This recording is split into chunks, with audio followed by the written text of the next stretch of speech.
అందరికీ శుభోదయం. విజయసాయిరెడ్డి ఢిల్లీలో ఇంకా మంచి రిలేషన్స్ మెయింటైన్ చేస్తున్నాడు. అతని నెట్వర్క్ ఇంకా చాలా బలంగానే ఉంది.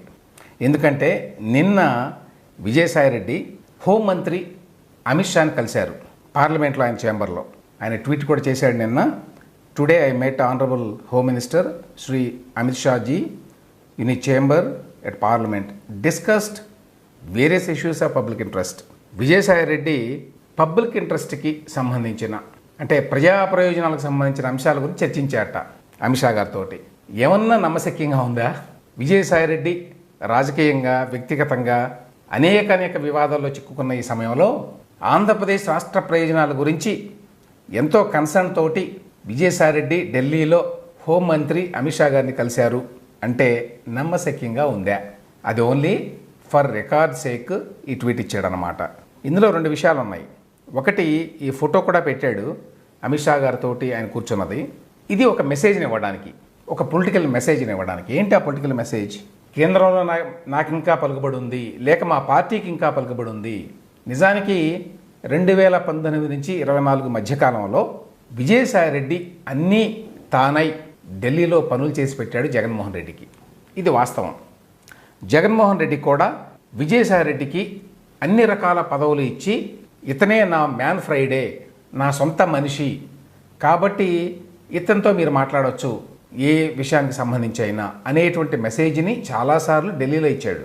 విజయసాయిరెడ్డి వైఎస్ఆర్సీపీకి నేషనల్ జనరల్ సెక్రటరీ. ఆయన వైఎస్ఆర్సీపీ పార్లమెంటరీ పార్టీ నాయకుడు. అది చాలా పెద్ద పదవి పార్లమెంట్లో.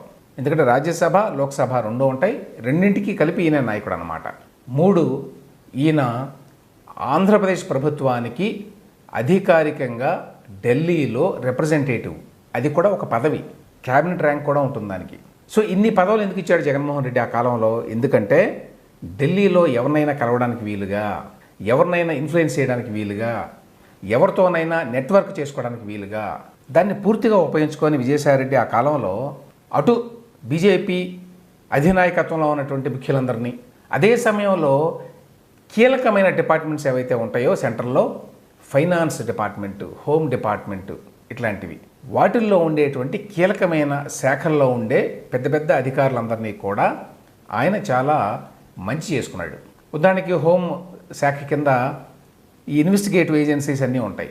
ఫైనాన్స్ డిపార్ట్మెంట్ కింద ఎన్ఫోర్స్మెంట్ డైరెక్టరేట్ లాంటి ఏజెన్సీస్ చాలా ఉంటాయి. ఫైనాన్షియల్ క్రైమ్స్ని, వైట్ క్రైమ్స్ని ఇన్వెస్టిగేట్ చేసేటువంటి సంస్థలు చాలా ఉంటాయి ఫైనాన్స్ మినిస్ట్రీలో. సో వీళ్ళందరినీ కూడా 2019-24 మధ్యకాలంలో విజయసాయిరెడ్డి గారు బాగా దువ్వాడు. ఆ కారణం చేతనే ఆ కాలంలో మరి జగన్మోహన్ రెడ్డి గారు ఏది అనుకుంటే అది ఢిల్లీలో అయ్యేది.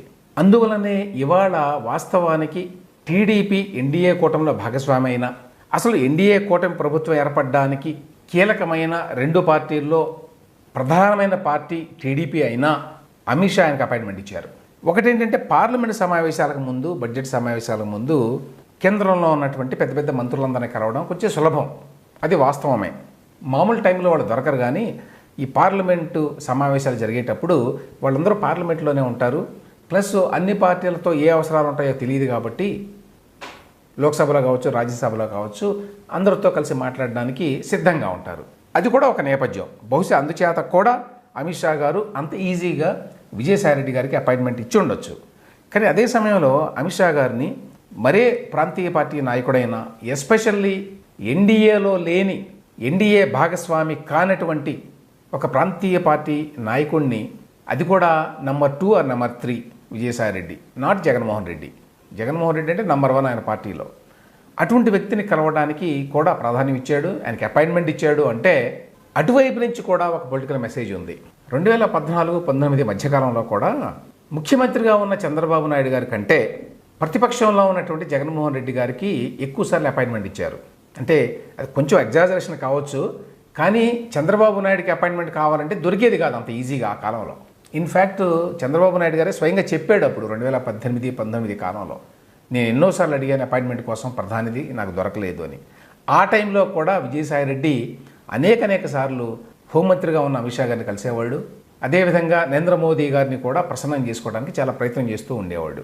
ఆనాడు ఎందుకు అలా చేశారు అంటే, తెలుగుదేశం పార్టీని చంద్రబాబు నాయుడు గారిని కొంచెం చెక్లో పెట్టడం మంచిది అనే ఉద్దేశంతో చేశారు అనేది ఆనాటి పొలిటికల్ రీడింగ్. మరి ఇవాళ ఎందుకు చేస్తున్నారు? ఇవాళ తెలుగుదేశం పార్టీ చాలా సన్నిహితంగా ఉంది బీజేపీకి. బీజేపీ కూడా తెలుగుదేశం పార్టీని చాలా దగ్గరి భాగస్వామిగా ట్రీట్ చేస్తోంది యాజ్ ఆఫ్ నౌ. అయినా కూడా విజయసాయిరెడ్డికి అపాయింట్మెంట్ ఇచ్చారు అంటే అంత తేలిగ్గా కొట్టేయాల్సిన అంశం కాదు. ఇక discussed various issues of public interest అనే మాట అన్నాడు అంటే అవి తప్ప విజయసాయిరెడ్డి అన్నీ మాట్లాడి ఉంటాడు. అక్కడ ఖచ్చితంగా జగన్మోహన్ రెడ్డి దగ్గర నుంచి ఒక మెసేజ్ తీసుకుని వెళ్ళి ఉంటాడు, అందులో సందేహమే లేదు. జగన్మోహన్ రెడ్డి ఇవాళ ఢిల్లీ వెళ్తున్నాడు. ఆయన రేపు అక్కడ ధర్నా కార్యక్రమం పెట్టుకున్నాడు. 3 రోజుల పాటు ఉంటాడు అక్కడ. మరి ఈ 3 రోజుల్లో అమిత్ షా గారి అపాయింట్మెంటు, ప్రధానమంత్రి నరేంద్ర మోదీ గారి అపాయింట్మెంటు ఏమైనా ఫిక్స్ చేయడానికి ట్రై చేస్తున్నాడు ఆ విజయసాయిరెడ్డి. ఎందుకంటే నేను ప్రధానిని కలుస్తాను, ఆయన అపాయింట్మెంట్ కోరాను అని చెప్పి జగన్మోహన్ రెడ్డి చెప్పారు. ఇన్ఫ్యాక్ట్ ఆయన లెటర్లో కూడా రాశారు, ప్రధానమంత్రికి రాసిన లెటర్లో కూడా అపాయింట్మెంట్ కోరుతూ. కాబట్టి ప్రధానమంత్రి గారి అపాయింట్మెంట్ కోసం అమిత్ షా గారిని కలిశారా అనేది మరొక అంశం. నేను గతంలోనే ఒక వీడియో చేశాను. ఈసారి కనుక ప్రధానమంత్రి నరేంద్ర మోదీ జగన్మోహన్ రెడ్డి గారికి అపాయింట్మెంట్ కనుక ఇస్తే అది ఒక పొలిటికల్ మెసేజ్ని పంపుతుంది.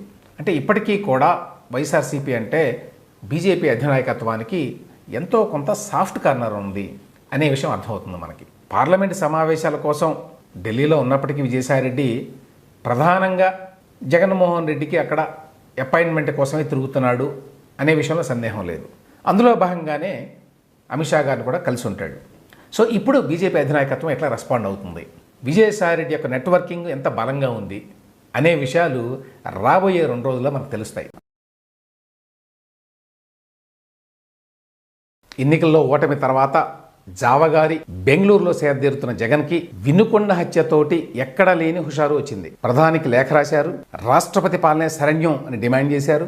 ఏపీలో నారామేధం అని చెప్పి సాక్షి మీడియాలో టాప్ గేర్లో ప్రాపగండా మొదలుపెట్టారు. అదేవిధంగా తాజాగా ఇప్పుడు ఢిల్లీలో 24న ధర్నా అని చెప్పి కూడా ప్రకటించారు. ఈ ధర్నాకి కలిసి వచ్చేటువంటి అన్ని పార్టీలను కూడా కలుపుకుని పోతామని చెప్పి జగన్మోహన్ రెడ్డి గారు పిలుపునిచ్చారని చెప్పి సాక్షి వాళ్ళు రాశారు. అయితే ఇక్కడ ఒక అనుమానం, జగన్మోహన్ రెడ్డి తోటి కలిసి వచ్చే పార్టీలు దేశంలో ఏమున్నాయి?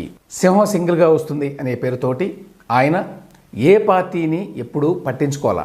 బీజేపీతో అప్పట్లో లోపాయకారి ఒప్పందం ఉండేదనుకోండి, ఆయన అది చాలనుకున్నాడు. ఇప్పుడేమో పరిస్థితులు తారుమారైనాయి. ఏపీలో ఉన్నది ఎన్డీఏ ప్రభుత్వం, ఎన్డీఏని వ్యతిరేకించేది ఇండియా అలయన్స్. అయినా కూడా కాంగ్రెస్ పార్టీ జగన్మోహన్ రెడ్డితో కలిసి వచ్చేటువంటి అవకాశం లేదు. దేశంలో మరే రీజనల్ పార్టీ తోటి జగన్మోహన్ రెడ్డికి సంబంధాలు లేవు. వామపక్షాలతో కూడా ఆయన గతంలో పనిచేసిన చరిత్ర లేదు.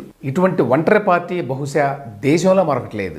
మరి ఇప్పుడు జగన్మోహన్ రెడ్డి తలపెట్టిన ఢిల్లీ ధర్నాకి ఏ పార్టీ కలిసి వస్తుందో అని చెప్పి అందరూ ఉత్కంఠగా చూస్తున్నారు.